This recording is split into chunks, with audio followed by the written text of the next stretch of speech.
And good evening, hello, or good morning, or whenever you're watching this. It's great to see you. I don't want to spend a whole lot of time on an intro here because we've got the one and only Brad Thor waiting in the wings. I want to bring him in here because we love talking to Brad Thor. Other than to say, it's great to see you all back from the Alaska cruise with Governor Scott Walker. It was fantastic. I've got plenty of stories, including some Admiral J.J. Quinn, three-star retired admiral who carried the football for Ronald Reagan, was on this cruise. He was a military attache for Ronald Reagan. He had incredible stories, not just great Navy stories, but great Reagan stories. I'm going to share all that stuff with you on one of our get-togethers, our happy hour chats that we're probably going to set up for next week. But thank you for all the great messages and great support through the locals page as well as across social media.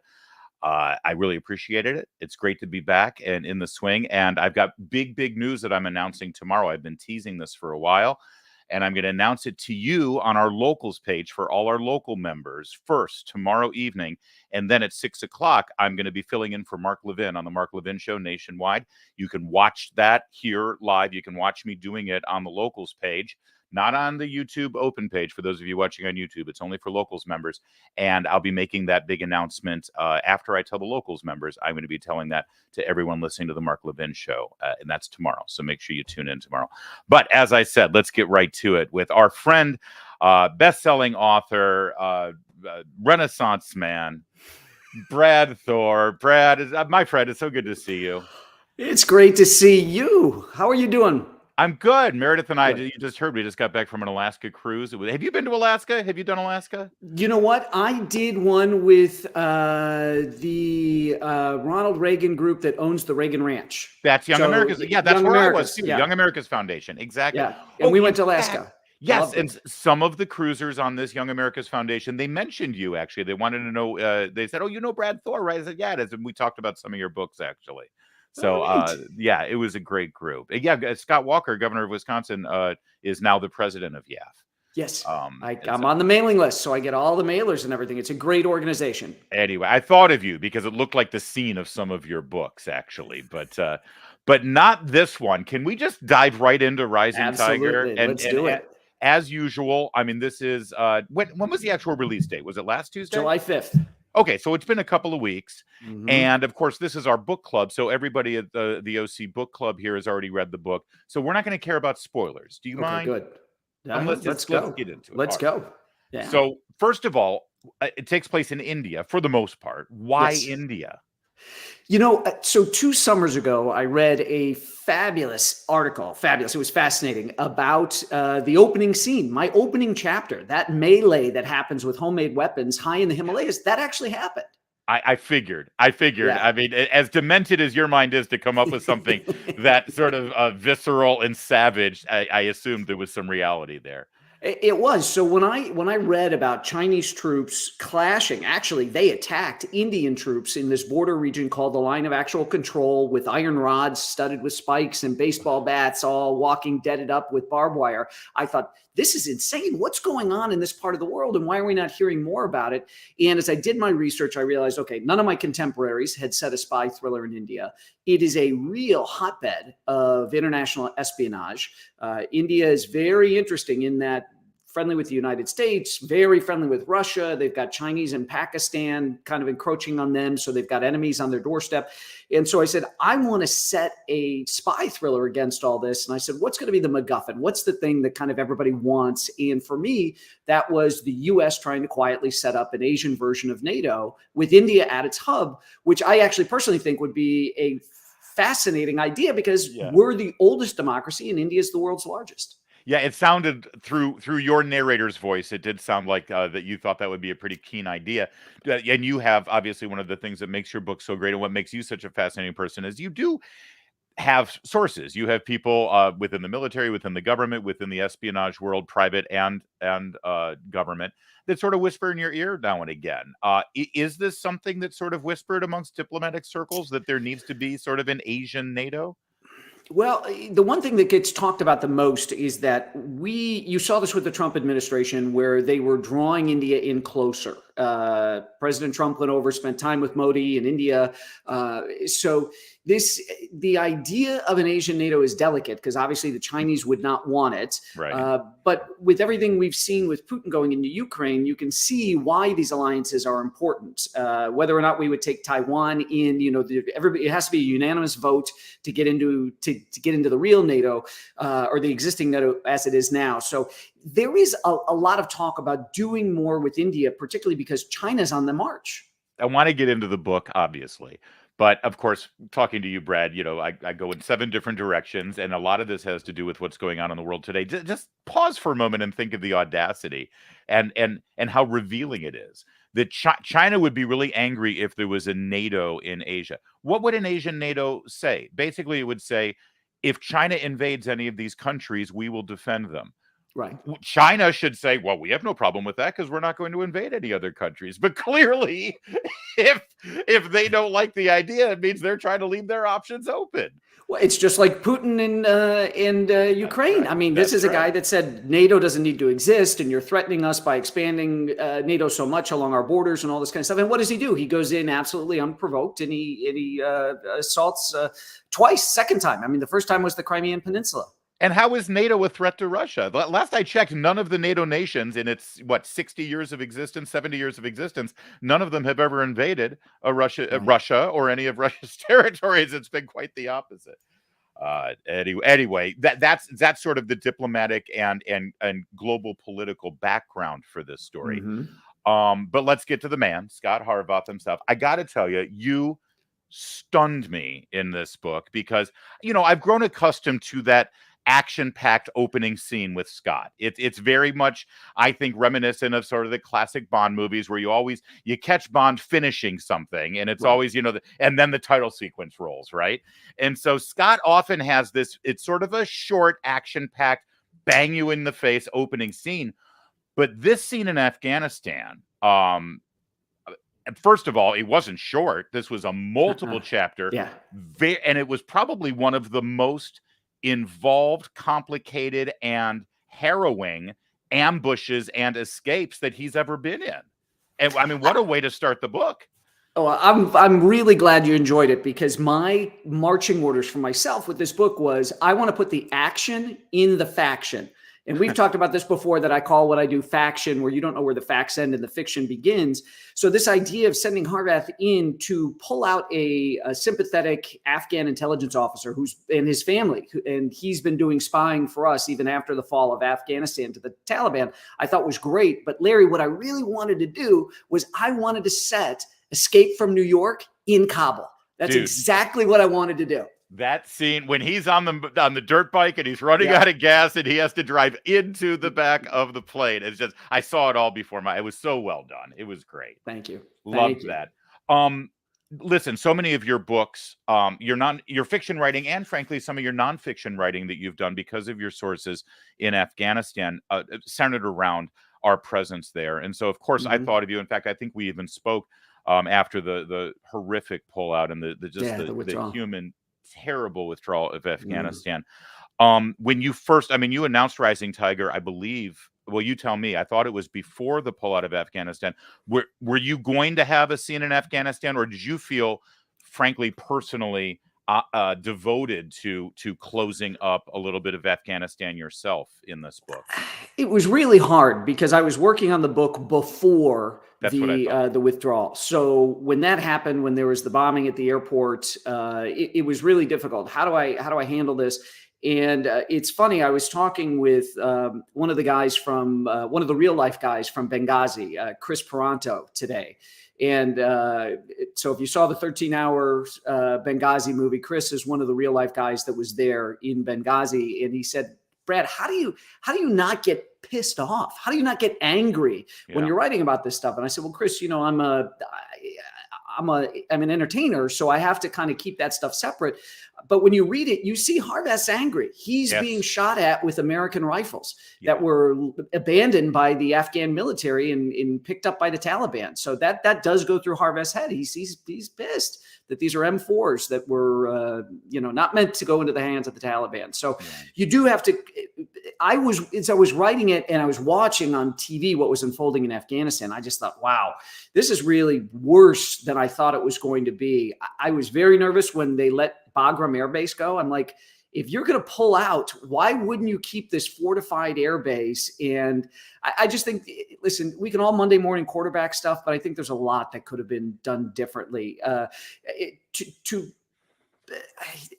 The bombing, though, is just such a terrible thing, because once you've got people bottlenecked up like that and all that kind of stuff, it really becomes it must have been so harrowing to be at that airport. I can't even begin to imagine what it was like. Well, and let's remember, a lot of the our service members there, they had already been on a plane heading back because they had been pulled out. They got turned around, to help reinforce the disaster that was at the airport, and some of them ended up dying within days of coming back. It's just it's tragic and infuriating all around.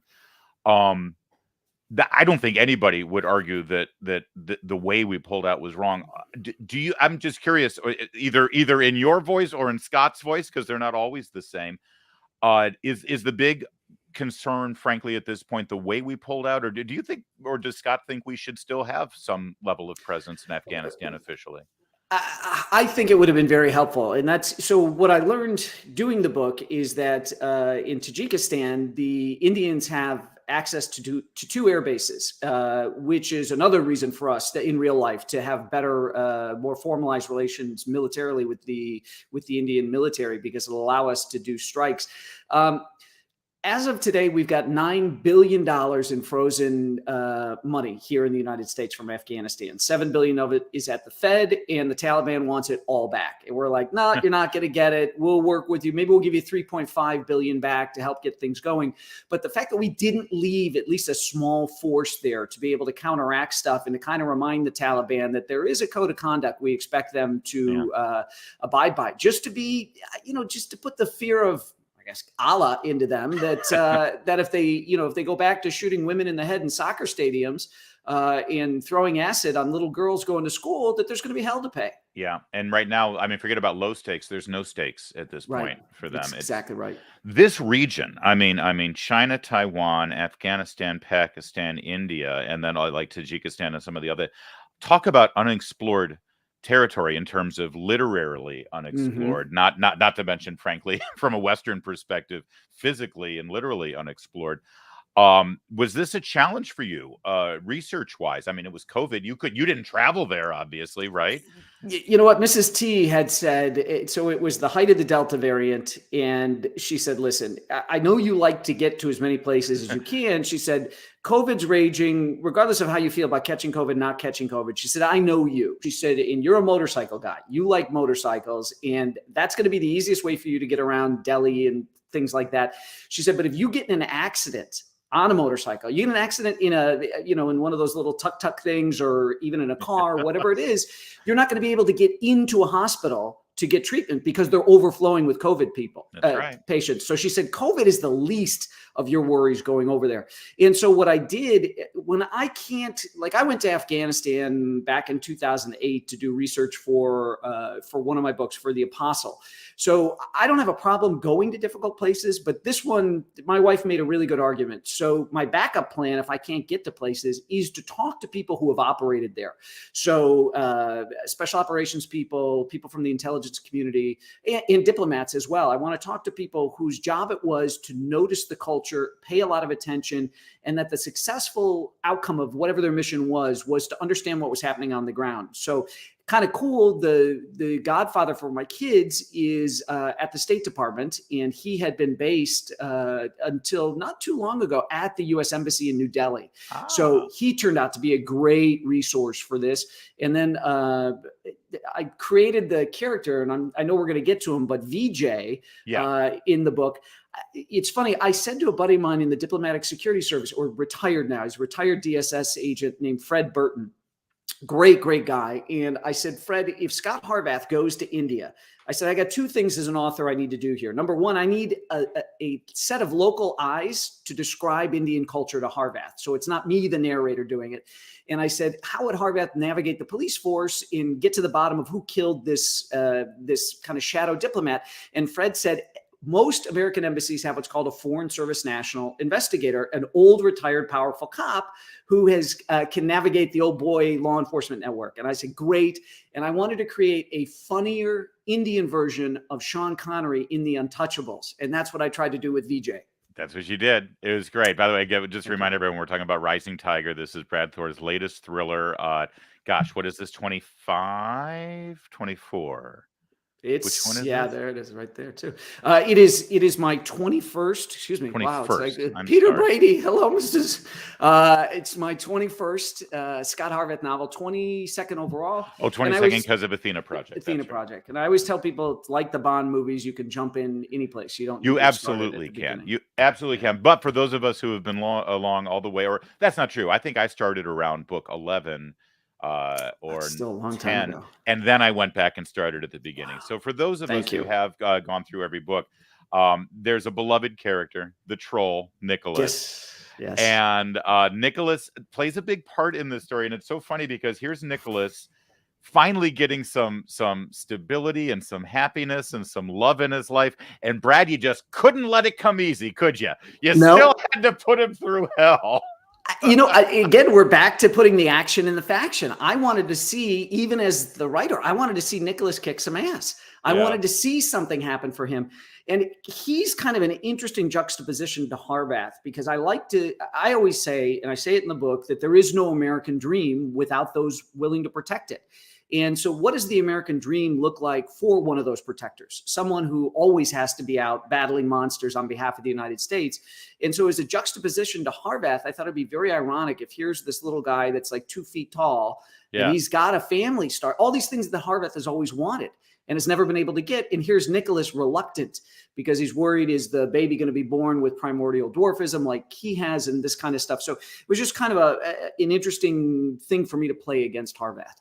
Yeah, and he gets afflicted by this the Havana syndrome. Is that the? Am I remembering it right? That's the. So now again, here's the faction. People will remember in our embassy in Havana, these diplomats and frankly, we have CIA operatives in all of our embassies, so they may be diplomats with quotation marks, but they started coming down with this severe, what was like an inner ear sort of affliction, right? Yes, that affects your balance and all this kind of stuff. But it's popped up at the White House. It has popped up. There was an American. So I had it impact the dogs as well in this. And the reason I did that is because as I was doing my research on Havana syndrome, there was a State Department employee who was based in Shanghai and had 2 dogs. And she was hit with this thing in Shanghai, as were her dogs. And it impacted her dogs. She was so sick, she called her mother and said, will you come from the States and help take care of me? I am in such bad shape. And as soon as the mother showed up, she got hit with this too. Wow. So now in Rising Tiger, this Havana syndrome, you speculate in the book that this is the result of a secret weapon that the Chinese, the communist government and Chinese and the Chinese military have developed. Is that just speculation? What do you know, Brad Thor? So there is a lot we do not know about this. So it's speculation, and I'll tell you why it's speculation that it's Chinese and not Russian. When I was doing last summer's book, Black Ice, when I was researching that book, I learned something very interesting, which is the Russians have a very hard time keeping their satellites in orbit. And one of the reasons is they can't manufacture the proper tools that'll go to the right dimensions and all this kind of stuff. So the Chinese have been giving the Russians a lot of engineering help. And if the Russians can't keep satellites in orbit without Chinese help, I started thinking, well, what else are the Chinese doing that we may think the Russians are doing on their own, but they aren't? And so that's why I wanted to speculate, because there was, after that big attack in the Himalayas, there were rumors that, and I was never able to confirm it, and I even talked to somebody from the National Security Council about what happened in the Himalayas, but allegedly there was that weapon. There was that directed energy weapon brought onto the battlefield that boils the water molecules in your skin. So I thought I'd weave all this together, that China was fielding these weapons and testing them out and all that kind of stuff. I thought it'd be fun to put in the book. One of our power readers and power members of our locals page, Sharon Cabana, who reads all of your books multiple times, by the way, absolutely loves Nicholas. It wants to know where you get the inspiration for Nicholas's wines. What is it, a Sancerre from Bordeaux that he described as liquid gold? I want more information about this, but you're buying. But tell me about those wines, and tell me about specifically, frankly, that one, because my mouth was watering. So I did a bunch of research. My dad is a big wine and food guy. He's a member of the International Wine and Food Society, and he really knows his wine. So I was asking him and looking for interesting wine pairings and stuff, because I wanted to. I'm a bourbon guy. I've got. I know it's my responsibility on the show. There so it I've is. got my. Nice. And by the way, for those of you who saw my poll on social media today, Pappy Van Winkle won hands down for which bourbon I should. Hold on. It's Pappy. By the way, Meredith says hi. Hey, Meredith. Hi there. She's heading to church. You're interrupting the bourbon talk. I'm sorry. Woman. Woman. Don't interrupt my bourbon talk. So you did a poll. You took votes on which bourbon you should drink tonight? Yeah, because I had the Pappy Van Winkle, and then I was given a gift from Yvonne, who works with me. Yes. Yvonne gave me this beautiful whiskey that is made in India, which I thought could be appropriate for tonight's discussion. But hands down, Pappy won, so I'm having a Pappy. I would vote for. Although you're drinking it on the rocks, and I like a little ice. Yeah. Scott has it neat with a bottle of water on the side. Because he's in India. You don't want any ice when you're in India. You want to. Oh, that's why. No ice and nothing stomach raw. Discomfort. There you go. There you go. See, I remember these things from your books, Brad. I love them. All right, let's go back to India. I'm bouncing you all over the place. I'm sorry. Let's go back to India. You mentioned VJ. Obviously, I want to hear more about him as well. You're right. By the way, the great is it Armand, your voice actor? Armand, So I was reading the book. I read this on the vacation when I was in Alaska. It was a great. If you guys are planning your summer vacation, this is the book to read on your vacation. It was perfect. It was great. But I got to tell you, when I was reading it and I was hearing all the great dialogue, specifically from VJ, I said, when I get off the cruise, I'm buying the audiobook because I got to hear these Indian accents. Sure. Yeah. Because he's such a great voice actor, the guy who does your audiobooks, and he delivered. Great performance. Amazing. Broadway trained actor. I mean, this guy was in Billy Elliot. I mean, he's done a million things, Larry. He's really, people ask me, do you read your own books? I said, I could never do that. It takes a real talent, and he is. I am narcissistic enough that when I hear an audiobook, I always think in my head, I could probably do that just as well as him, except with Armand. And no, seriously, except for the guy who does your books. Thank you. I hear him and I know that I couldn't touch him. So I love that the inspiration for VJ was Sean Connery in The Untouchables. That totally makes sense. Is there a future for that character? Because he immediately made an impact, and I love his story arc. I think I think people would love to see more. I've heard that a lot from the readers, and it's funny because on the wall in my office, I had the photograph of a certain Bollywood actor taped up there.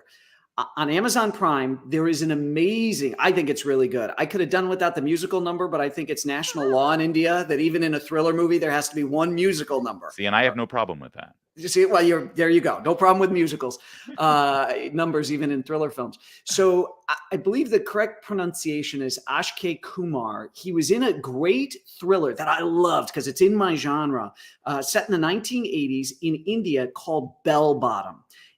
Under Indira Gandhi in the 1980s, the early 80s, there were all of these hijackings of commercial Indian aircraft, and they would always land in Pakistan because the Pakistanis would let them off the hook.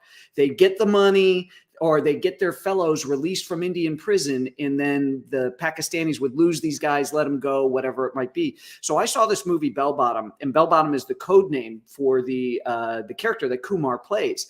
And in my mind, that is VJ. That is VJ. A little bit older than that, a cop who's been off the street for 5 or 10 years and misses it terribly and wants to go out and just start, giving people the wood shampoo with his baton. I want to see that. By the way, Sharon tells us here, I don't just That love was Vijay. I love his mother. In fact, not just the mother-in-law, both of the mother figures in this book. yes, they're His good. mother-in-law, but then the mother of the kid who worked who The motorcycle participated in the thief. Yeah. motorcycle fraud. Yeah. She's fantastic too. I mean, The wooden spoon. I didn't Yeah. know this about tough Indian women. Is this a thing? These older tough Indian women? Yeah, it is a thing, and I know a couple of them. Growing up in Chicago, we have an incredible Indian community there. Yeah, but this could have been the Italian mom, right? Who Yeah. moved to Yeah. America, who was tough on her kids and stuff like that. So I like the idea of a no nonsense mom, who's even willing to rat her kid out to the police if the guy's Right. a bad guy. I mean, that's a good mom. So Yeah, those it's moms great. were a lot of fun to write. Oh, by the way, you know what I forgot? Today is What? Hemingway's birthday. By the way, No so pour one way. out for Ernest Hemingway. Oh my Yes. god! And I didn't even bring my glass down. Can you believe it? You're Yeah. drinking alone tonight. Pour one. Yes. Oh Yeah. well, in that case, in true Hemingway fashion, because he was the master of the opening sentence. Let's try the opening sentence of Rising Tiger. See Okay. if it's Hemingway-esque here. The battle had been barbaric. Forbidden from using firearms in the disputed border region, the Chinese soldiers had crept across the line of actual control in the middle of the night, armed with spike-studded bats and iron rods wrapped with concertina wire. The brutal medieval-style hand-to-hand combat had lasted more than 6 hours. I mean, who doesn't want to keep reading that? Hemingway would have chopped up those sentences. That would have been about 20 sentences as That's opposed to like one or two. fair. That's I, fair. I actually have an app, Larry, that I use on my computer, particularly when I'm starting out. It's called the Hemingway App. It's like $1 in the App Store, and it will tell you what grade level you're writing to, if you have too many adverbs, and if you should shorten the sentences. It's a fascinating tool. Yeah. That's amazing. I might have Yeah. to add that with my Grammarly add-on when I write There my you go. columns. All right, let's go back to again. I love the plot lines, obviously, and stuff, but the characters are what really makes these books so great. And I am a healthy, red-blooded, heterosexual American man. Let's talk about Asha for a bit, shall we? Yes. 'Cause That was why another picture I had on my wall. Boy, was that Bollywood Well, actress was so terrific. this is what I need to know because this is how wrapped up in your books I get. I found myself wanting to go to Google to do a Google image search on her, and I had to stop myself realizing, wait a minute, it's a fictional character. But But it's based on a real person. so who is it based on? Because she is So so pretty and sexy in the way you draw her in this she book. is gorgeous in real life. So when Asha goes into the Blind Relief Association of Delhi and sees pictures of celebrities that have gone there to do charity work and Yes. everything, Yeah. there's a picture of an Indian actress on the wall. This was how I was able to sneak in her description. So I'm going to butcher the name because I have never seen this name before. It's Chit, then the rest of it's like Chitandangra Singh is her name. But Okay. it's Chi. If you do Bollywood actress Got it. Got it. Chit, you're gonna pull it Yeah, up. You're gonna see. yeah, I got it. It's Chitrangada Singh. Oh, there she is. Isn't she stunning? hello, Ms. Yeah, Singh. Yeah, okay, gotcha. she's a knockout That's right, and and smart as hell too. and she says it that she has been told that she Compared looks to like that her. actress, That's so right. that's how That's I right. did it. Yeah. There you go. All right, I appreciate that. Thank you. Needed that. I'll file that away for later. All right. Uh, terrible. I'm terrible. I apologize. Oh man. But no, this is what happens when I read your books. It's like, Sure, okay, I sure. need to see it. Yeah. So she's a great character. You really do have a knack for writing for women of action, I gotta say. I'm sure you hear that. Listen, I read a lot of these books, and guys can write kick-ass guys. Hmm. Why do you think you're so good at writing women who were very capable, not just of doing the job with their weapons, but also their physical abilities? First of all, that's a tremendous compliment. So thank you, because I work really hard at it. It comes down to one word, and that's respect. I Hmm. know a lot of women in the military, in law enforcement, in the intelligence community that are out there doing some very, very dangerous things. I know women that feel they're being underutilized. I knew some in Afghanistan that, the men got to go kick indoors and shoot bad guys in the face, but they were expected to sit down and have tea with the women and try to gather intel that way. So my goal is I really do believe that patriotic women can be indistinguishable from patriotic men, people who love their country and believe it's important. But I wanted to make her multidimensional. So it's very interesting getting into the civil service in India. And so here was a woman who believed in democracy. Democracy was a theme in this book because, like I said, America's the world's oldest, but India is its largest. So I was really interested, and they have a lot of problems over there that we do too. They have a big fake news issue and a lot of stuff being pushed over social media that's not true to try to turn groups against each other. You see a lot of riots and mobs that happen because people are hearing these things or reading these things on Snapchat or whatever it is. But I wanted her to have been somebody that wanted to go in kind of the civil service direction to help improve democracy for her country. But she was recognized as being so good that instead of improving democracy, she would better serve India by defending it. I love that. And she does. And I love that I love how devoted to, I mean, later in the book when she and Scott are sort of bantering back and forth and it's revealed she's married to her work, and because she's so devoted to this. I want to go back and, I love reading your words back to you. Early on in Kabul, when we're seeing how immediately corrupt and how the Taliban and how basically everything is disintegrated immediately. And you say this: it was the antithesis of everything the United States had hoped to help the Afghans achieve. Sadly, and at tremendous cost, America had learned the painful lesson that democracy couldn't simply be handed to a people on a silver platter. The people themselves had to want it so badly that they would do anything for it. They had to be willing to fight and die, and not just some of them, all of them. Anything less than a complete commitment to their own freedom was a recipe for defeat and subjugation. Boy, let's talk about that idea for a bit, shall we? You're never going to believe where it came from. You're never going to believe. There's a little kernel of, so I don't quote Ann Coulter ever, except for one thing. Ann Coulter said very early on when we were experiencing a lot of problems in Afghanistan, she said, you cannot give or bring democracy to people who have more goats than they do flush toilets. And it's a funny line, and it stuck with me all these years. She always has a way of. Yeah, no, she's very clever. She's very clever. So this concept of that little nugget was in my head from Coulter, but that whole concept of everybody needing to be committed to it actually came from the American Revolution. France did not come in and help us until France knew we were committed and we actually could win it. So they weren't there right at the beginning. We had to work hard to get the French in, particularly if you think about the French and Indian Wars, all the stuff that had gone on in the country. So before France helped us, this was a big problem for the Navy as well, right? Because we were no longer sailing under the flag of Great Britain, and it was a while before we got the protection of the French, and so on and so forth. So this had always been my thing about Afghanistan. This had been one of my biggest fears for the people, is that they would get used to being protected. Your big brother's great until the day he can't walk to school with you, or the day he goes to college and you've got to attend school for the rest the next year by yourself. And so that was a very heartfelt remark about Afghanistan. Oh, it resonated with me, and I think it's something that I'm going to refer to often as in the future. God knows we will be told by our leaders that we need to commit our military to a cause, and I think that whatever that cause is, it needs to, in many respects, be shot through that lens. No question. If we learn anything from the last 20 years, I think we need to learn that.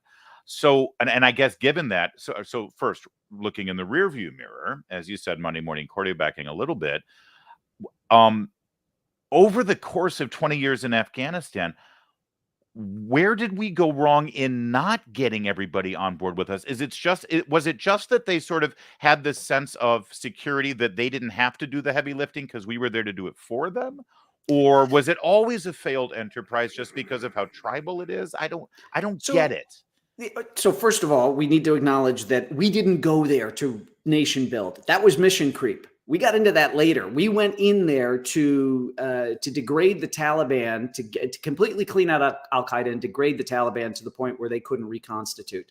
And I've heard Pottery Barn rules used a lot, like you break it, you bought it, kind of a thing. But I will come down to, I think, one of the biggest anti-liberty moves we made in Afghanistan and in Iraq that actually hobbled the people was we had control of both countries, and we could say what happened and what didn't happen. And the fact that we allowed their constitutions to be based on Sharia law was a huge mistake, because that favors a certain group, and Islamic law does not encourage the ingenuity and freedom of the individual. So that to me was a big thing. When you codify a religion and the prescriptions of that religion, that's a problem. That's going to be a problem for apostates. It's going to be a problem for women. It's going to be a problem for all minorities, homosexuals, and things like this. So as long as we were there enforcing kind of Western values, the Afghans could go to school, shop, and they took us for granted largely, I think. And we did not do enough to help root out corruption. It was so corrupt in Afghanistan, amazingly corrupt. I mean, these guys were leaving with duffel bags full of cash and all that kind of stuff. Very, very corrupt. And at the end of the day, the concept of a nation is not really how Afghans see themselves. So they see it's family, village, tribe. There's a story about U.S. soldiers passing out soccer balls that had the shape of Afghanistan, the country, on the soccer ball, and giving it to kids. And kids are like, "What's that shape? I don't know what that is.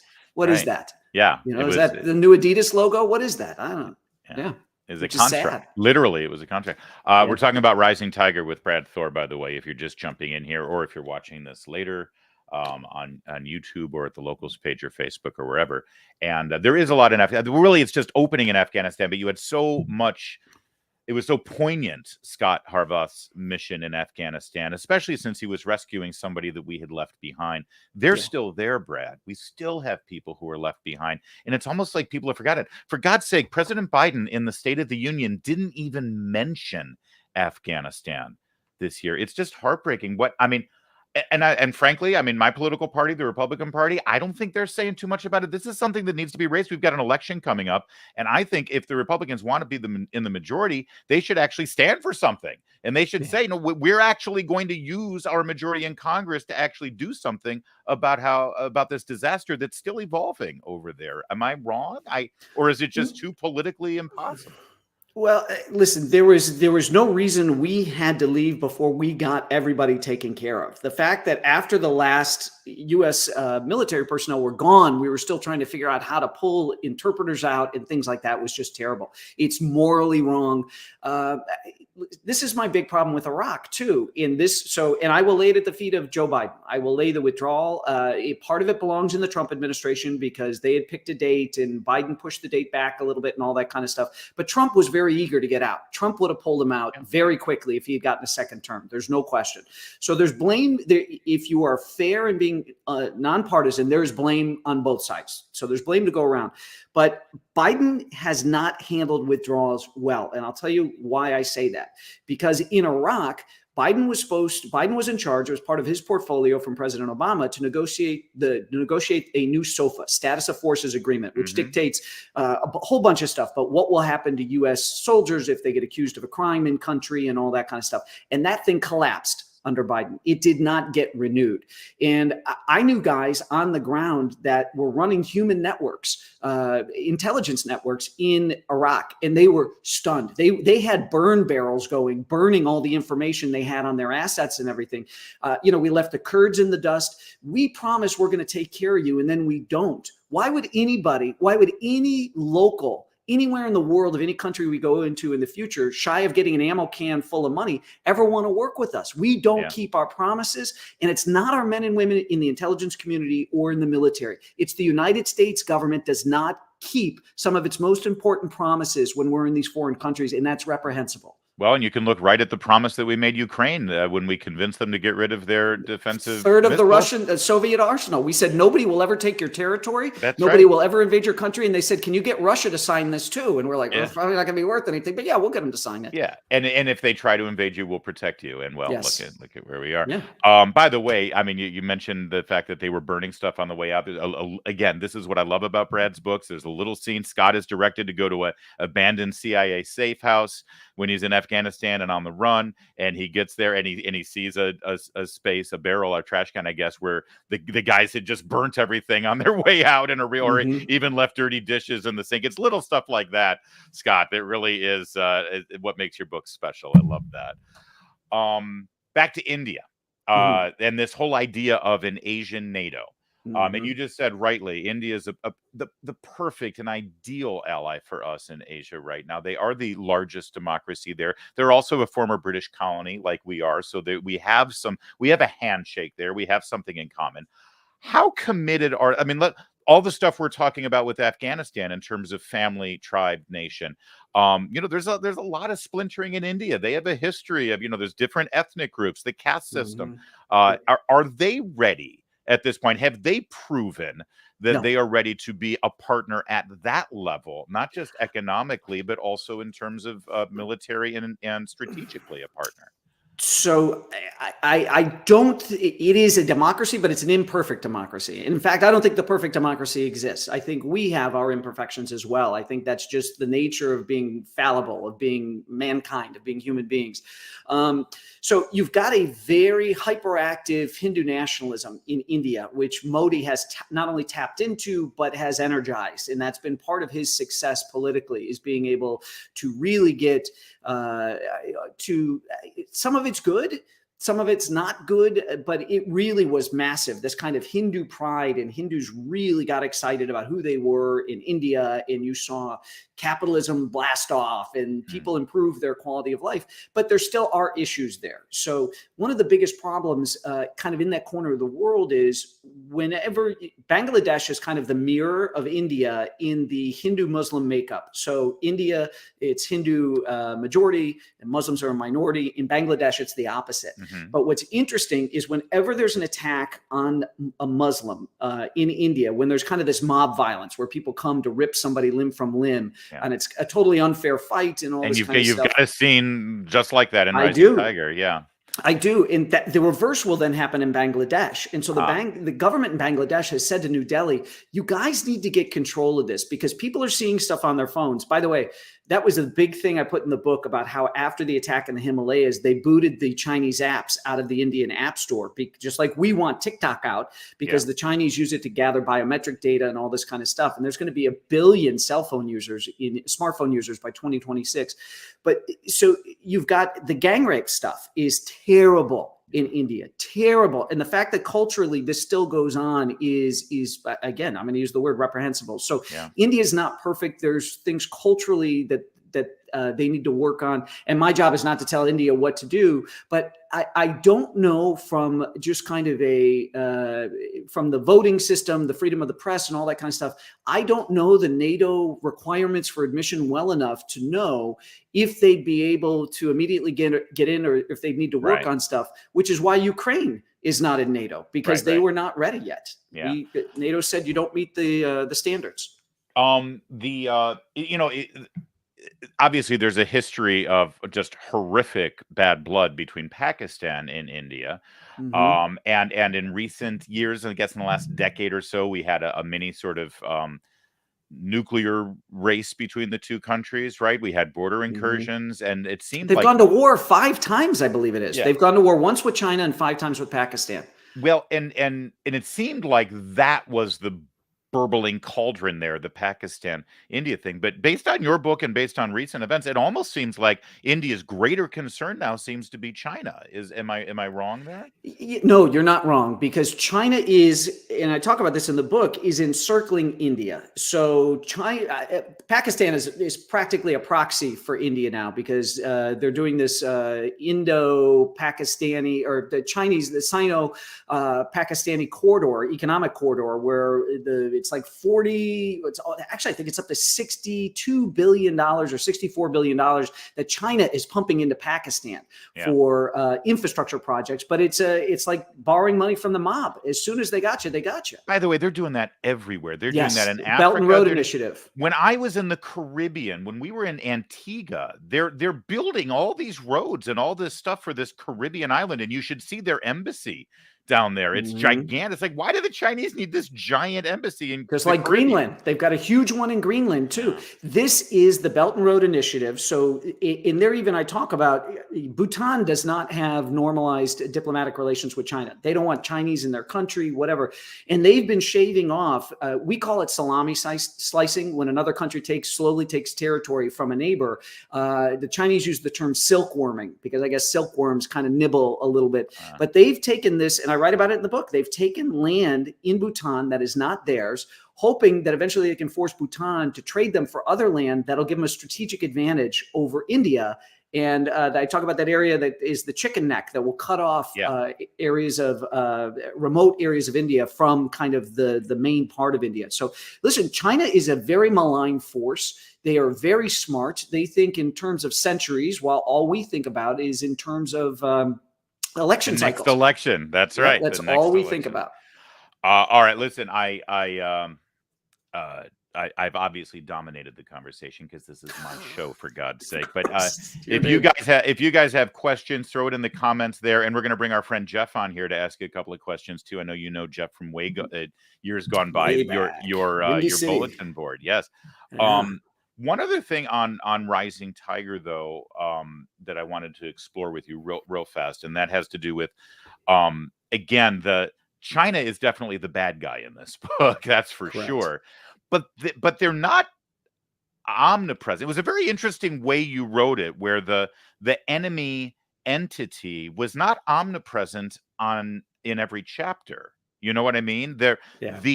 The results of their actions were constantly being dealt with, and their puppets were the target of chases and manhunts. But it was just here and there you actually saw the players involved. Was that a deliberate literary device to sort of show that's how this government is actually operating right now? Well, or am I reading too much into it? No. You noticed something that is definitely there. So it is very difficult. The Indians have such animosity for the Chinese that it's very difficult for Chinese intelligence operatives to work within India. Because every time somebody sees a Chinese, not everybody in India, but largely you see a Chinese person, you wonder, is that a spy? Because they are on India's doorstep. They harass the Indian nation constantly. So I mean, they're about as popular as a native German speaker in the middle of World War II.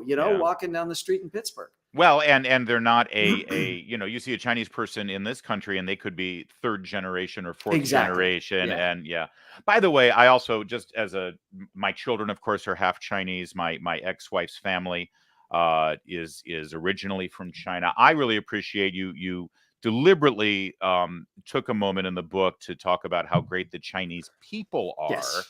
They are not our enemy. It is the authoritarian communist Chinese government. And I know that we know that in this country, but you can't say it enough. You really can't.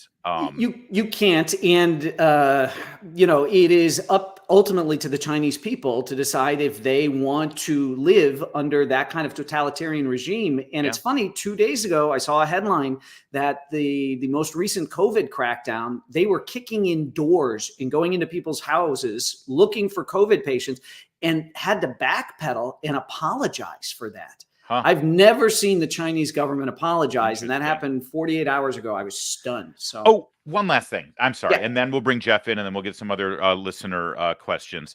Some of your contemporaries, I'm not just devoted to you, Brad, although you are my favorite. But I read the other books. Some of them have woven COVID-19 into their plot lines. You deliberately have not. Correct. Is that just because you want your books to sort of live in this because it is an alternate universe, but it's very close to our universe. Did you want them to be timeless? So, 10 years from now, So, someone can pick this up and it that's a won't feel big, dated. big thing. I always want my books to be evergreen. That's number one. Number two, I'm selling escape. I want you to take the book to the beach, take it to the Thank lake. I don't you. want you to think about COVID. And Yes. by the way, I can't think of anything worse than two spies have to wear masks or be 6 feet apart, socially distanced. How do you do a book test and all this kind of stuff? So listen, I did not want to include it in there. I did not want people thinking about COVID. And eventually COVID is going to be a non-issue for everyone, the same way the Spanish influenza eventually drifted into the background. And, people deal with the flu when it rolls Easy for around. you to say. You live in Tennessee. It's already in the background there. It never happened here. We never got COVID in Tennessee. Some of us are still dealing with that. I want to talk to you about that in a bit too. But let's bring in our friend Jeff here, who is sort of the grand poobah of our book club. And hold on, that's not a good. There we go. That's better. We're very into equity here. Hey, Jeff. Egalitarian. Hello, Larry. Hello, Brad. How are you? Hello, good. Jeff. What do you think of the book, Look at that Jeff? shirt. Oh, thank you. The shirts are another story, which is not important or relevant to this discussion. I am doing great. Brad, I got to tell you, I was talking to my wife. You've met her. And I said, Brad has really worked hard to become a better writer, and he doesn't rest on his laurels, because if you go back and look at the size of Lions of Lucerne, the number of pages, and how much you wrote a lot more. There's a lot more detail and writing in that book compared to how you've sharpened every book. You've sharpened the sword, and this one is as good as it gets. Every time I'm shocked and surprised how just the meat on the bone is the prime cuts. Yeah, well said. And that is it's a fantastic book, and it opened, I think, another door from the usual suspects: China, Russia. You get into India, which is very much a cipher to most people in the West. So, and you got me. I actually thought this Asian NATO actually was something that was going on, and that you had gotten it from one of your contacts. I didn't know it came from your mind. You got me. It was perfect. It made too much sense. So the question then becomes, I started thinking, in this fictional Pan-Pacific NATO, I assume it would be India, Australia, New Zealand, Japan, Korea. And then they talk about all the inner islands and outer islands around China that are those lines of control that they use. Naval warfare with a Pan-Pacific NATO would be very interesting. To scenario game an idea like a NATO force of America, Japan, Korea, Australia, New Zealand versus a Chinese Navy, and inside all of those close islands that are all strung around that China uses as a defensive wall in the Pacific. I mean, it's just an interesting, and that got my mind thinking about it. I didn't know if that was something you actually kept pulling the string to think about, just as a, like what Tom Clancy did, Red Storm Rising. Yeah. This could be a really fascinating scenario to play out of a potential Asian NATO versus like I said before. What do you know, Brad? What do you know? Well, so first of all, I want to thank Jeff for that compliment. Jeff, I'm a big believer that lovemaking and creative writing are two things that you get better at the more you do them. Okay. So it's all about practice. Yes. Okay. And don't be afraid to mix it up and try something different. All right. That's my belief. So thank you. Okay. Good to know. So you're into the invisible handcuffs with AOC too, huh? Okay. Good to know. That was funny. Yeah. It's got to be behind the back though. Actually, wait, before you finish, that reminds me. I'm just going to leave this out here. Before Meredith and I were married, Brad handcuffed my future wife to a chair in a bar one drunken night in Chicago, and I just so he literally does. He is handcuffed. He's the only man that I will allow to handcuff my wife. Pictures exist. All right. We're still friends. So the other thing I wanted to bring up is that I don't know if you another associate or person that I know that you might know. His name was Richard Makowitz did a show on Discovery called Future Weapons. And in one episode, they featured a sonic weapon that the military was developing with law enforcement to disperse crowds. It wasn't microwave, it was audio, it was sound. They've used them in Seattle for the World Bank summits. So the kind of a proto version of what you described already exists, which again goes back to your ability to have faction. I assume that's where you jumped off on with that idea. Well, actually, so this idea, so the sonic weapon is interesting because it produces a noise that you absolutely cannot shut out, and it's terrible. So that is something that I remember seeing seeing footage of that thing being used. The cops saying, disperse, we're about to deploy this weapon, and here this acoustic weapon. So that's definitely part of it. But also there has been testing of the weapon that I opened the book with that is a microwave that can actually boil the molecules of water under your skin. Wow. And so to tie in the Havana syndrome thing, which people have hypothesized is a directed energy weapon, I just wanted to kind of draw from that whole basket and see if I can weave them in. I figured this was going to be my one chance. I used like 2 different weapons, three weapons, including the one that brings down the helicopter.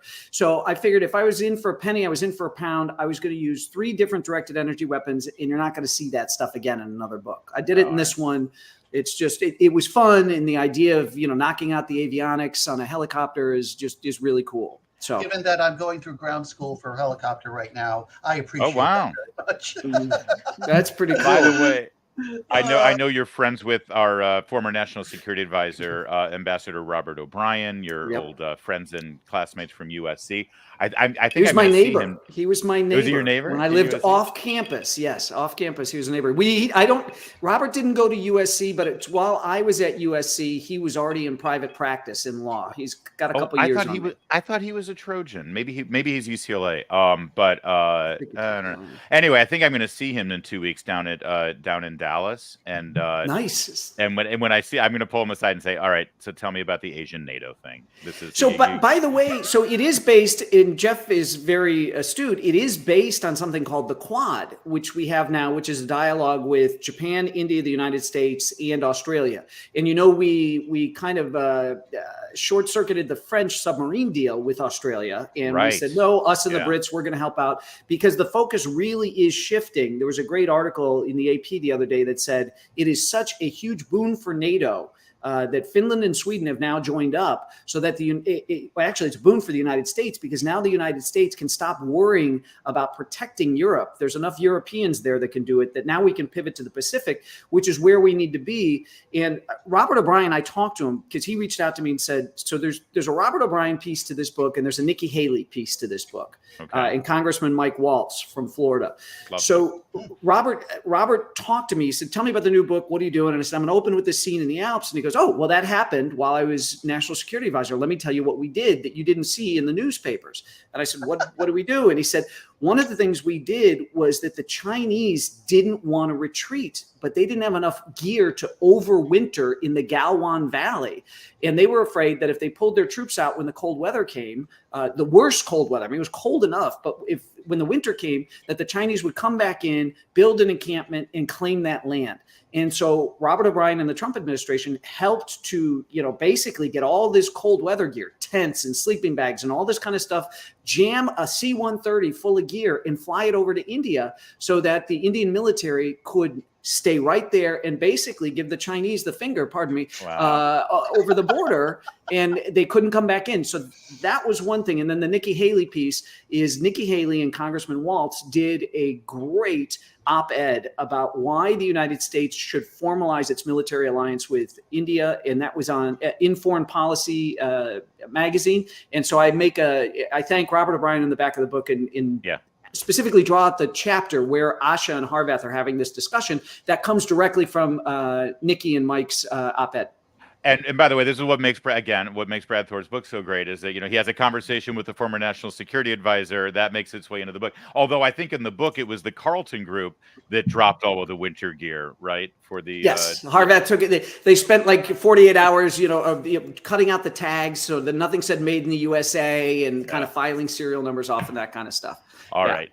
Question from Tommy. This always I was comes just up about every to year. ask. It's evergreen. Go ahead, Are Brad. there movies in the work? Well, especially considering your friend and I will call him your protege, Jack Carr, just got Terminalist done up there at Amazon Prime.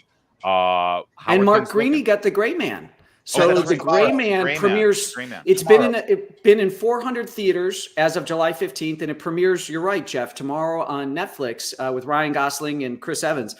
So we're at a studio now in LA. I got my pick of directors. I got the producers are absolutely fantastic, super successful producers, and I got my choice of showrunner. So what we're envisioning is doing actually a hybrid that you have not seen done before, which is a season of episodes, a feature-length movie, season of episodes, feature-length movie, which is really going to be fun. We want to do it all. And so we've got a great team together. And so what they're looking for now is, while your showrunner will run the writer's room and run the writers writing the episodic stuff, we wanted to bring in a really powerhouse writer that could do soup to nuts, that could not only handle helping, if need be, in the writer's room to back up the showrunner if the showrunner not back up the showrunner. We need a writer that has his or her foot in both camps, so that the storylines from the episodic TV style stuff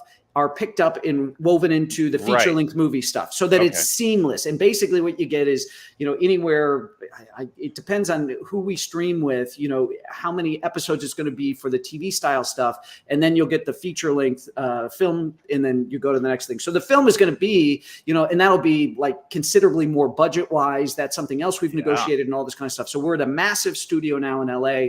And but you know what, I Jeff, and you know this, and Larry, you know this, anything can happen. New executives come in and they wipe the slate clean and throw out all the projects. I've had that happen. So, and your priority, Brad, has always been do it right. Yes. And if it's not right, don't do it. And I think that's a smart way to go. Sharon also wants to point out she loves that the whole storyline in India took place during the Diwali festival. That is kind of cool. It added to the visual. Why did you make that choice? So Sharon, thank you for noticing, and Larry, thank you for that question. I loved the Bond film that opened with the Day of the Dead, and I am constantly, Spectre. So it's so interesting. I spend my off season, when I'm not writing or promoting a book, reading books on writing. So sharpening that sword, as Jeff said. So I read a great article that had all of these suggestions on how to make your story more exciting, and it was pointing to films and why these films were exciting, and it called out Day of the Dead, Inspector. And I thought, okay, I don't want to show India as dirty and poverty stricken. That stuff exists. We all know that stuff is there. I wanted a book that Indian citizens would love to read, or people of Indian descent here would love to read. And I wanted to show, I wasn't going to shy away from some of the uglier things. Every nation's got an underbelly, and you can focus on that to whatever degree you want. But I wanted to keep it balanced, and I wanted to show India at its best as well. And the Hindu Festival of Light, Diwali, it's gorgeous. It's very colorful. And I like the idea of jam-packed streets and people in their finest, and they've got all their gold jewelry on, and there's music and laughter and food and all this kind of stuff going on, because it crowds it and it overloads Harvath's senses. It actually makes it more difficult for Harvath to work in, like, if you have to go into a party and pull somebody out, that's really hard because there's so many people and they're offering you food or something to drink. So, but that Spectre, that opening scene with the Day of the Dead parade, I've always loved that. And so I wanted to do something, not to copy that, but to, to be Spectre adjacent. Sure. So can I convince you to write a scene in New Orleans during Mardi Gras, perhaps, Brad? Right. I mean, you could do, that would be a great scene. I think anytime you can find a big festival and set your opening around that, I think that's cool. And you gentlemen know this. I've talked about this before. My process when I write, I am seeing it play out across the movie screen of my mind. It's very cinematic in my head when I write. So I love color and energy and excitement. Well, we're already in overtime with Brad here. He's been very generous with his time. Jeff, do you have any other final thoughts or questions for our panel once again, Brad, I've been with you, over 15 years, and it's always a pleasure to see you. Please pass on my regards to your lovely wife and tell her I hope she's doing good, and your kids, of course. And It's been too long. You two need to come up for a lost weekend in Chicago. I can't afford the ammunition, Jeff. Oh, I know. Have you looked at the cost of hollow points lately? I can't know. afford it. It's the same reason I haven't been out to see Larry No. or meet up with friends in Baltimore. I just can't afford to travel at these ammo costs. Brad, didn't you've missed it. Chicago's MAGA country now, man. You're fine. Don't worry about Well, it. I did see that. There was a young gentleman out for a stroll in the 2 in the morning getting a Subway sandwich. And I do believe he let us know that Chicago is MAGA country. So everything's you're fine. right. Things are changing. Things have gotten a lot better. Okay. All right, Chef. Thank you very much, brother. And well, actually, real fast, politically, everybody. I think it's pretty fair. You are a Republican, or I don't know if you still call yourself a Republican Party. No, I don't call myself a Republican, but I am right of center. Absolutely, you're right of center, and you were not a fan of President Trump. You would say nice things when he did nice things, but certainly let him know when he didn't. Balls and strikes was my By the way, I think that's every American's responsibility. Looking forward right now, I mean, you're living in Tennessee. You're living under Republican governance there, and you seem pretty happy there. Are there any politicians on the horizon right now that or elected officials, I should say, that I know you were a big fan of Rick Perry. I think he was a great governor for Texas. Just talked to him this morning. Yeah, actually. Is that right? I just saw him on TV this morning too, actually. He just did a hit. He's going to be in D.C. on Monday speaking for the America First Foundation. So he'll be with Robert O'Brien on Monday doing, and that's Larry Kudlow and Vince McMahon's ex-wife, Linda. Oh, yeah, Linda McMahon, who was up for Commerce Secretary. So who are you looking at right now? Who are you liking? You know what? I'll tell you, it is difficult. The pool gets smaller and smaller as I look. My father raised us, telling us that we don't own this country. We're merely stewards of the republic, and it's incumbent upon us to hand to the next generation a freer, more successful, more prosperous nation than was given to us. So at this point, with all the gridlock, and I know Wall Street likes gridlock, we don't have a Ronald Reagan and a Tip O'Neill going for some whiskey and working their way through. And, 80% of a loaf is better than no loaf at all. So at this point, there's not a lot of people that I'm fond of. And I do believe that the two political parties are the weakest, the actual GOP and the Democratic Party. It's insane that we had how many people were in the primaries in 2016? What was it? Like 17. 18, for 17 Republicans, it was 17. For the Democrats, they had, I think, 6 or 7. Okay. It was insane. You should have never had that many people, but it speaks to the weakness of particularly of the GOP. I've grown to become a big fan of, maybe we ought to go back to the smoky backfilled rooms, and it shouldn't be the extremes of either parties who show up to pick primary candidates. So I'm a believer that the GOP needs to toughen up. The Democrats need to toughen up, and they need to decide who best represents our ideas. What are our ideas? First of all, we had no GOP platform last election. That was the first time in history, I think, they've never put out a party platform. So I'm not happy with the way the situation is, but I still believe that America's best days are in front of her. I am that Sonny Reagan optimist and always will be. Final thought. You were kind enough in a few books back to mention me in your book. You always sort of do a crap media. I've taken for that. I know. Me too, by the way. You find your way to do a media shout out. So you did. You mentioned me and WMAL and my station. That's great. The Blaze is mentioned in this book. One of the characters needs to renew because I took heat from those guys. The Blaze. That was a joke when I was being interviewed on Glenn's show, and Glenn joked with me, and he named all of these movies that he's like, I really loved Hunt for Red October. I thought that was a brilliant book you wrote, Brad. And I thought the movie was even better. American Assassin. I never thought that would get made, but you got it made. And he ripped me so bad. And then he said, at least once, could you have maybe, I don't know. And he goes, a character renewing their subscription to the Blaze. And so that's why I put that in there. That was the payoff for a joke. I don't know. The Blaze, I think last book was Guy Benson, if I remember right. And that was, it was a combination of Guy and his husband, Adam. Yeah. That's so. It was Adam Benson, I believe the character was. I've been at Town Hall for many years now, and we're a guy. You mentioned Guy, but you mentioned him not with his Town Hall branding. If the Blaze gets in there, I think Town Hall needs to. So that's the next one, huh? Okay. All right. Next year's book. We'll figure out a way to get them in there. Shameless. Yes. Brad, it really is literally always a pleasure. It's great talking with you.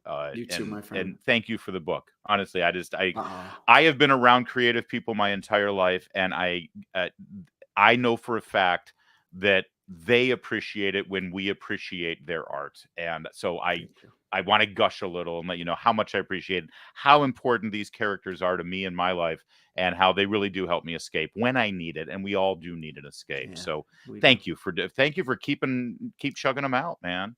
Now get to Thank work. you. I'm ready for Yeah, the next next one. one. Do you Thank you. even know? Do you know where it's going to be yet, or you're not even No, going I there can't yet? wait. So let's keep this in. Let's clip this and save it for next year because I have no idea what next year's book is about. So I can't right. wait to come back and be with you and go, oh my gosh, Larry, when we talked a year ago, I had Right. no idea, and now here I am. Not only did I come up with an idea, I wrote an entire book. So There it is. We'll do there that. you go. Thanks, Brad. Thanks, Don't be a buddy. stranger. Talk to you later. Okay. Bye. Bye. All right, there he is, boys and girls. Brad Thor. Let's bring Jeff back here. Oh, we got our friends Sarah and Tommy jumping in here as well. Guys, how you doing? Oh, we have to like move way in. You do. You do. Okay. How's Okay. this going? Let me just start off by saying, and I want to publicly say and thank Brad enormously. He is a #1 New York Times best-selling author. He is one of the tier 1 work in his work. He is the tip of the sword, and he makes time consistently every time for us and for you, Larry. And you know, I'm kind of a little side thing, but he is, for people who haven't met Brad, what you see tonight is who he is. Yep, salt of the earth. He is absolutely the same when you meet him on the street. Yeah. He is incredibly engaging, very kind and nice, great sense of humor. Will talk to everybody that he meets, will sign every autograph, take every picture. He is the very, very, very best, and we're damn lucky that we are able to get But it. don't sneak up on him on the streets because he'll shiv you. Oh, well, he's packing, just so you know. He will. Well, that's not, it's a joke, but it's still, that fatwa on him is still, it's never been rescinded. So he has security things that he has to do. And absolutely. But what a fantastic interview, Larry. Oh, thank you, man. So very much. Oh, it's always, I always feel bad because I never, the book is fresh in my mind. I have all these thoughts as I'm reading the book, and then I don't outline my questions. Actually, it's funny, with Jack Carr, I had a little outline because I didn't want to forget anything, and we had a reduced amount of time. But with Brad, because I know him so well and I've known him for 10 years now, it's just free form, and I bounce all over the place, and it's all over. And hopefully everybody's cool with that they just sort of follow. And he's so smooth and good that it doesn't bother him to jump all over. Speaking of smooth and good, Tommy's here. Insta Troll has arrived. Wow. How are you guys doing? Did you enjoy our book club? Oh, I know what that is. Conflict Kinetics. Those are the guys who do the video training for exactly. We did that. Tommy's this evening, apparently. It's been like since, you know what? When I fired up the studio tonight to get ready for the interview, the last graphic that was looking at me was Val Kilmer. So I guess that's how long it's been since we've done a little live chat. Or no, that's not true. We did a happy hour right before the cruise, right? Didn't we do a happy hour? Yes, we did.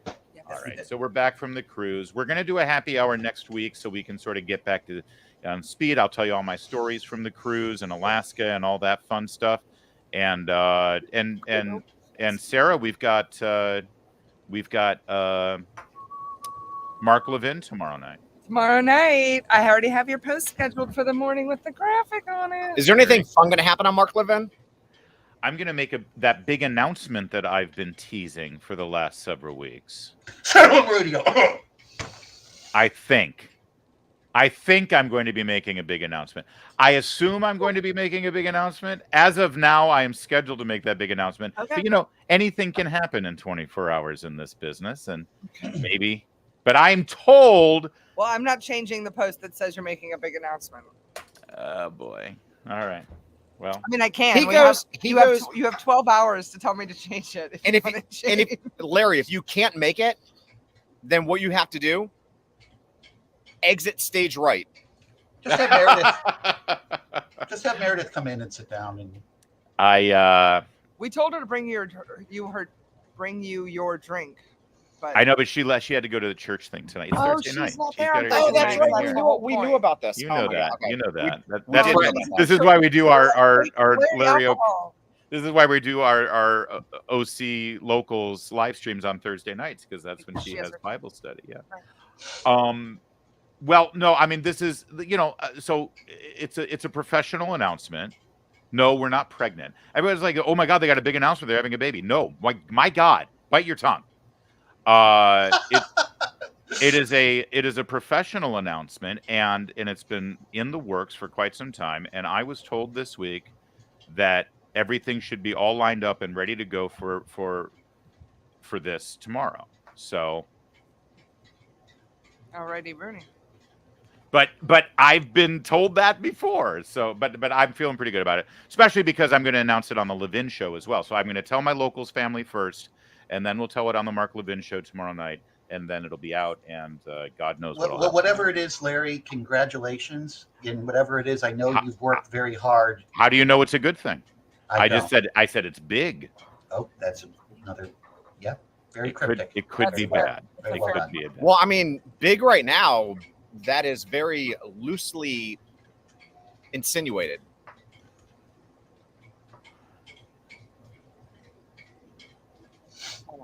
No, Tommy, no. No, Tommy, no. Right. All right. Any other questions or comments from anybody? I out miss there? you. The I announcement miss is not you. Yes, sexual. you do. I know. Yeah, I I haven't seen love- any of you guys in like a month now because of all this craziness. But that's all right. We'll figure something out for We next had Brad Thor tonight. We'll have Mark Levin tomorrow, and then we'll do a happy hour next week, and then we'll be live in CPAC with Kurt Schlichter the weekend after that down in Dallas at Oh CPAC. shoot! I was supposed to ask. So that brings up the question: is that who we're going to? August is going to be Kurt On with his new book. Yeah, is that I what guess, you want to do? I guess we Okay. probably should. Yeah. Okay. Yeah. Now, is his new book? Is it a fiction or is it one of his nonfiction? It's nonfiction. Okay, that doesn't bother me at all. I mean, I don't mind a palate cleanser. It's called We'll Be Back. We'll be back. And Right. we can do a nice book interview with Schlichter called We'll Yeah, Be Back. that's perfectly fine with me. I don't mind the palate cleanser and take a little bit of time. And then go ahead. And I'm working on a couple of other kind of not really well-known thriller writers that I'm stalking right now to try and get contact with. But Mark Greene is on the list. Well, and I think, and I know him through Robert Bidinotto. Robert knows Mark Greene very well, so I'm pulling on that thread right now. And isn't the next Vince Flynn book due? Yeah, it should be. I'll look that up. September. Oath of Loyalty, September 13th. So that should line up just fine. So okay. August is Kurt. Then we're going to do Vince Flynn in September, and then That October. I've got another author that I'm looking at that I've kind of mentioned in the background that I'm trying to get a hold of, and he's over in Scotland. So I've got to deal with time difference. Oh God, and the language barrier. Oh. No, he's got a really cool accent. It's very lilt. You won't bother you. You'll be able to understand it. I was joking. So, anyway, again, Larry, fantastic. Thanks, Jeff. Fantastic. It's listening to you guys go. It's like two old friends, and and that's the truth. It is.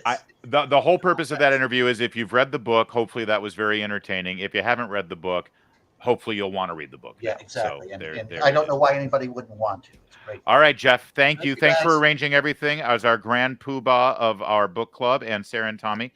Good to see you guys. Thank you for all you do for the locals page. And we'll see you guys tomorrow as well. Stop that. 6 p.m. is Eastern time is when we'll go live with the Mark Levin show. Although I might start that a little early so I can let y'all know what's going on with our big announcement before we do it on the Mark Levin show. But otherwise, it'll be 6 to 9 Eastern. I'll be live coast to coast filling in for Mark Levin. But if you are a member of the locals page only, if you're watching on YouTube right now, and I love you and thank you for watching on YouTube, but I will not be streaming my behind the scenes camera of my Mark Levin show tomorrow. That will only be for locals members. So go to larryo'connor.locals.com. That's down in the description right now of the YouTube viewer you're looking at. And you can sign up for free, and you can use the promo code LarryYT. That's LarryYT, Larry Young Thing. LarryYT would be your code to get in there. And there it is. Thank you, guys. Thanks for being here, and go buy Brad's book. It's fantastic. It's worth the read, and the audiobook is fantastic too. I wasn't kidding. I bought the audiobook as well just so I could hear it narrated, and it was brilliant. Thank you, guys. We'll see you tomorrow.